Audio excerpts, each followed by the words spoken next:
Welcome to a special final cut, folks. Ladies and gentlemen, it is our 10th anniversary, and I decided to celebrate it by doing some co-reviews with some fellow movie lovers you've heard in the spoiler room. And what better person to start off this special series of reviews than with the one and only Mr. Glenn Buettner, the B.F.D. himself. Hello, Glenn. Thanks for joining us. Hello, Mark. Good to be here. Well, we're glad to have you. And this is going to be, don't worry, folks, we're not going to give too many spoilers. This is more of just a co-review of us talking about a film. I asked the guest what film he'd like to talk about and have us review. And what film did you pick, Glenn? 1982's classic fantasy film, The Sword and The Sorcerer. Excellent choice. Now, did you want to give the synopsis, or should I just read off of the no, I will give the synopsis. Go for it. What we have is the mercenary Talon has pretty much been hired to help basically overthrow Cromwell, the evil warlord, played by Richard Lynch, who I love as a bad guy. And Talon is played by TV's Matt Houston, Lee Horsley. And basically it's a D&D game come to life is what it is.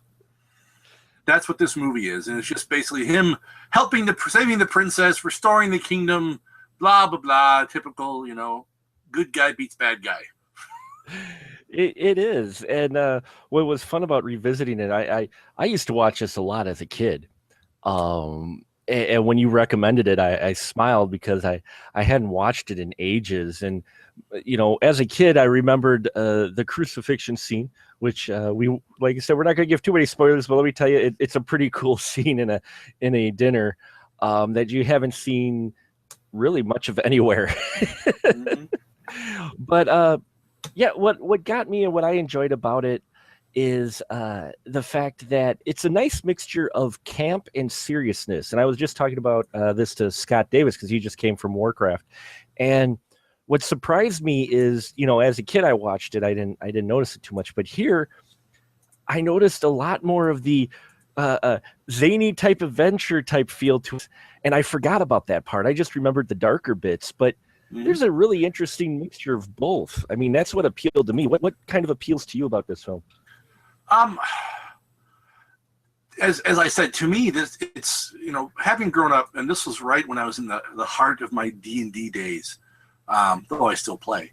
But this was it was everything I did on the table. They took that and they put it in the movie. This was the first, what I would really call D&D type movie. You had Conan came out the same year, and that's an awesome film, but it's not quite the same feel. This has got that, that sword and sorcery, no correlation intended. Well, whatever the title, but it's just got that classic feel to like a D&D game where you've got the hero, and he's got some of his sidekicks and his helpers going up against the big evil warlord, warlock, whatever you want to call him. I just love all of that about it because it was just it was all the things they did around the table was on the screen. It was a more accurate D&D movie than the Dungeons and Dragons movie. They made one? A D&D movie? I don't recall that. I don't seem to recall. I seem to recall something horrible with the Wayans brothers in it. This one also may surprise people with the production of a film like this. I mean, this actually has full sets, really extraordinary makeup. You've got, who's it, Richard Mull playing a villain in here, and the makeup on him was really good, and I think he was destined to play really big villain guys. Yeah. Hey, Zusha, yes, Zusha. I mean, even the music in here is decent. It goes from that happy kind of canon adventure music to a little more darker and serious moment. How'd you feel about the music in this, Glenn? Oh, perfectly. And yeah, you've got the thing kind of like campy. Hey, we're riding our horses and doing stuff, and then all of a sudden, like, oh, there's Richard Mull being all really disgusting, like bursting out of his human skin and stuff like that. And yeah, then the music gets all dark and perfect for that, and just it's to me, it's one of my all-time favorite classics. Yeah, it's a very fun fantasy film. It moves along too. It clips along nicely the way it edits. As Glenn mentioned, it does feel like like you're watching a series of D&D sessions. It's like, oh, we saved the princess. Oh wait, no, we're part of a bigger campaign now. Now we've got to do this. Um, and And after this movie came out, every D&D player on the planet was like, I want a three-bladed sword. Yes, we have a three-bladed sword in here, which I enjoyed, and the magic in here was interesting. They kept it simple, yet it was effective. So and it is rated R, so there is blood in here, although there's nudity, but it's not as much as you might think for a film like this. That surprised me, and especially in the first act here. Many of the deaths kind of happen off screen. Yeah. But I liked that. I liked that because it kind of escalates as it goes along, to that final epic dinner scene. And the story in here is written well. You've got multiple threads, multiple plots going on. Although Talon is the ultimate hero. I mean, everybody will follow Talon. Yeah. If there was any weak point or anything that you might have, the princess character is really kind of, aside from being a prize to win, she's pointless. Yeah, she really didn't serve. The sister didn't really serve a lot of purpose.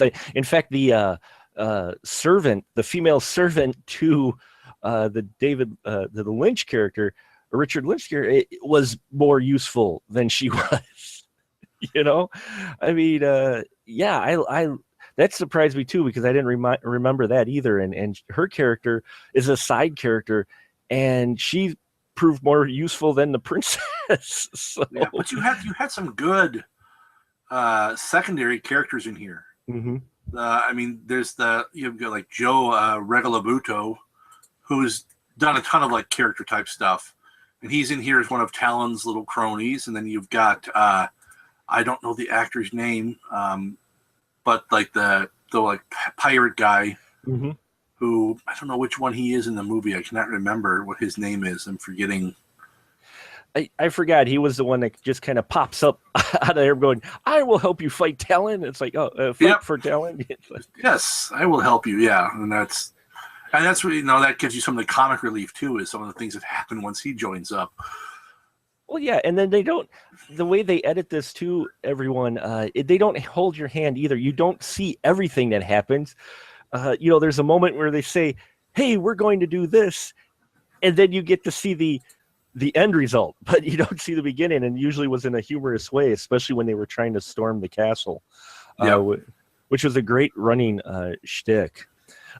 For a film like this, folks, in 1982, don't let it deter you away. Conan, yes, is a fantastic film, but this one is another one of those that inspired many, not only, as Glenn said, D&D campaigns with three-bladed swords, but it also inspired many of the Sword and Sorcerer films we got after this. I would almost say more than Conan, wouldn't you, Glenn? Possibly. I mean, that's some of your more direct-to-video type stuff, I would think. Mm-hmm. But, I mean, there were some good ones just before this, too. I mean, you had Hawk the Slayer was 2 years earlier. You had The Archer, Fugitive from the Empire. You had Dragon Slayer. But I mean, after this, you had The Legend of Sir Gawain the Green Knight. You had Legend, Princess Bride. I think The Beastmaster was the same year, if I remember right. It was that same year near the tail end. Early 80s was a great time for some good fantasy, just fun fantasy flicks. And, I mean, a lot of these, they didn't have huge budgets, but they did good work for the budgets they had. I think Sword and Sorcerer had a budget of like $4 million. Yeah, and they made the most of that budget too. Yeah, and they grow. I mean, they had $39 million at the box office, which for 1982 is pretty respectable. Especially when you made it for $4 million. Yeah. And well, they had a good director behind it too. You said he made a lot of. Oh, he's done a lot of stuff. He made a lot of stuff. So it's a talented director, and they had some talent that was not huge names back then, but they were still feeling out how to do these types of genres, I think, and that's what was kind of special about them. And you want to know the funny thing? This had a higher gross box office than Conan the Barbarian. Nice. That one cost $20 million, but only made 37. So, well, 20 million was probably most of that location shooting they did. Yeah. Out in Romania or whatever. So we're going to wrap it up here for this special episode, the special review. Hope it teased you a bit for this film. As you can tell, I really enjoyed it. I won't rate it, just recommend it, that if you're looking for a good early Sword and Sorcerer film, The Sword and The Sorcerer is definitely an appropriate alternative. What about you, Glenn? What would you rate this, or how would you recommend this to someone? Oh, on a scale of 1 to 10, Yeah. Dude, this is a 4-bladed sword, is what this is. 4-bladed sword, baby. Take that, and it shoots, and the blades that shoot out shoot other blades out of themselves. So it's a sword. It's a blade shooting 4-bladed sword that shoots blades out of its blades. Thank you, Glenn, for joining us for this 10th anniversary special co-review. Why don't you tell folks real quick where they can find your reviews at? When I start doing them again, you can find them on YouTube with Guy in a Bunker Productions, the Beam Weed Bunker, or on Facebook, Beam Weed Bunker, and also just follow me on Twitter at Guy in a Bunker. And for you gamer geeks out there who like D&D, and if you haven't seen The Sword and the Sorcerer, hope you see it. But also check out the podcast Glenn is on. Glenn, why don't you tell them just a little bit that podcast that you're on? A almost weekly podcast called The Adventure Party with our good friend Brad Ludwig. That one you can find on gncast.com. It's also on iTunes and Stitcher, and that's The Adventure Party. Awesome. So look for it there. Remember, keep that ticket stub.